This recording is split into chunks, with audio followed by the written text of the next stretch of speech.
Benvinguts al nostre canal. Avui parlarem de l'olivera. Origen i ubicació. Aquest arbre d'avui és molt potent i mil·lenari i caldria fer una mica d'història.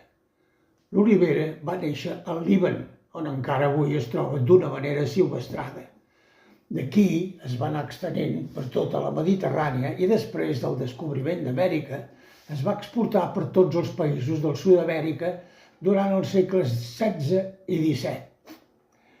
L'olivera va aparèixer a la península Ibèrica amb els fenicis fa uns 2.700 anys. Per acreditar la seva antiguitat, només caldria recordar que en la tomba de Tutankamon ja varen trobar corones fetes amb branques d'olivera. L'olivera és símbol de pau. La ONU té una corona abraçant tot el mapa mundi.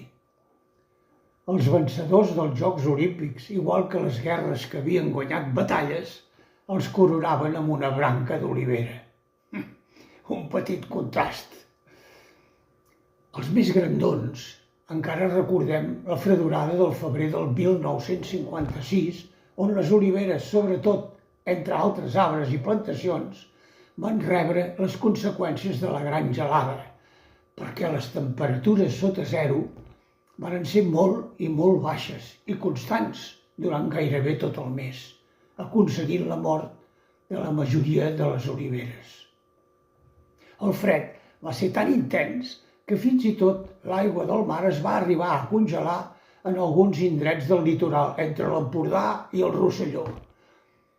I a dalt, a l'estany Sangento, 2.150 metres, la temperatura va arribar a menys 32 graus. Bé, característiques.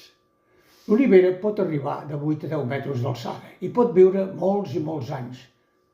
D'aquí ve el nom de mil·lenària. El tronc és gruixut i es va recargolant a mesura que envelleix. L'escorça és llisa quan és jove i amb el temps es va tornant més rugosa. Les fulles són de verd grisós per l'advers i platejat pel revers.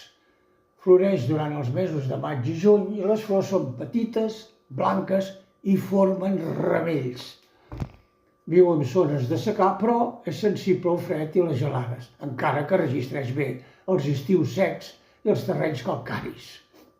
El fruit, l'oliva, és una drupa de color verdós que va canviant a negre quan madura. Es cull a finals de tardor i començament d'hivern, si es vol destinar a la producció de l'oli. Les olives, així com l'oli que s'obté del seu premsat, són elements molt comuns usats a la dieta mediterrània. Els trulls que existien en el nostre poble en aquell temps, abans de la mort de les oliveres per culpa de les gelades, tenien un tragí molt important després de la collita de les olives. Encara tinc un bonic record d'anar a sucar una torrada d'oli recentment premsat. Oh, quina delícia! Bé, parlem de la fusta. La fusta de l'olivera és una de les fustes més dures, resistents, autòctones i boniques que hi ha actualment. Se'n poden fer taulells de cuina i bany, taules i fins i tot per estris de la llar, culleres, cullerots, forquilles, espàtules i molts més estris per la cuina. La complexitat i la irregularitat de les seves vetes fa que cada peça sigui diferent.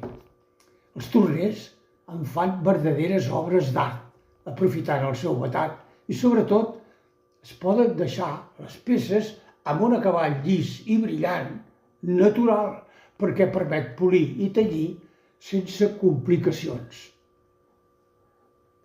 Sobretot, cuidem els arbres de la mateixa manera que ells ens cuiden a nosaltres. Salut! Recordeu, al proper arbre parlarem del saüc.